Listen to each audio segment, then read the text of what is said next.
Russia successfully tests its unplugged internet. Russia has successfully tested a country-wide alternative to the global internet, its government has announced. Details of what the test involved were vague but, according to the Ministry of Communications, ordinary users did not notice any changes. The results will now be presented to President Putin. Experts remain concerned about the trend for some countries to dismantle the internet.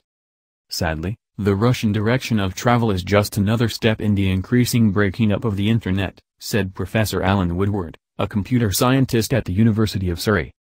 Increasingly, authoritarian countries which want to control what citizens see are looking at what Iran and China have already done.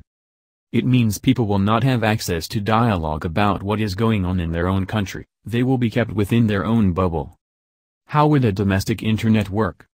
The initiative involves restricting the points at which Russia's version of the net connects to its global counterpart, giving the government more control over what its citizens can access.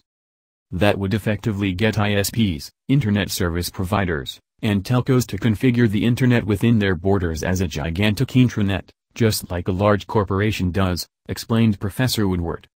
So how would the government establish what some have dubbed a sovereign RUNet? Countries receive foreign web services via undersea cables or nodes, connection points at which data is transmitted to and from other countries' communication networks. These would need to be blocked or at least regulated. This would require the cooperation of domestic ISPs and would be much easier to achieve if there were just a handful of state-owned firms involved.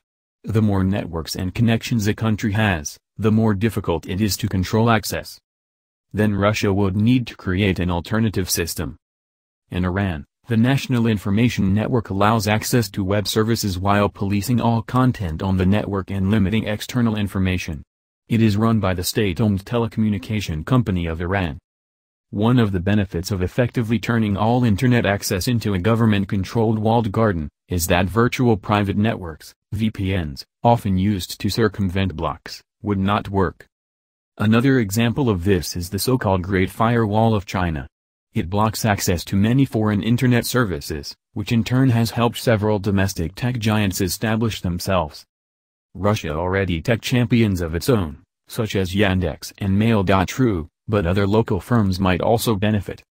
The country plans to create its own Wikipedia and politicians have passed a bill that bans the sale of smartphones that do not have Russian software pre-installed. Technical challenges. One expert warned that the policy could help the state repress free speech, but added that it was not a foregone conclusion that it would succeed.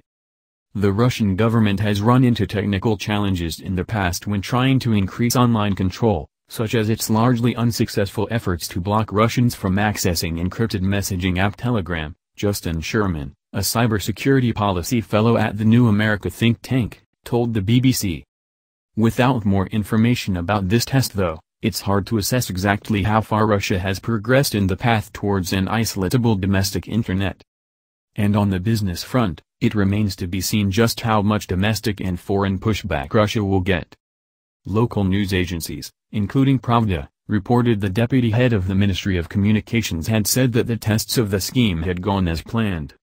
The results of the exercises showed that, in general, both the authorities and telecoms operators are ready to effectively respond to emerging risks and threats, to ensure the stable functioning of both the Internet and unified telecommunication network in the Russian Federation, said Alexei Sokolov. The state-owned TASS news agency reported the tests had assessed the vulnerability of Internet of Things devices, and also involved an exercise to test RUNet's ability to stand up to external negative influences.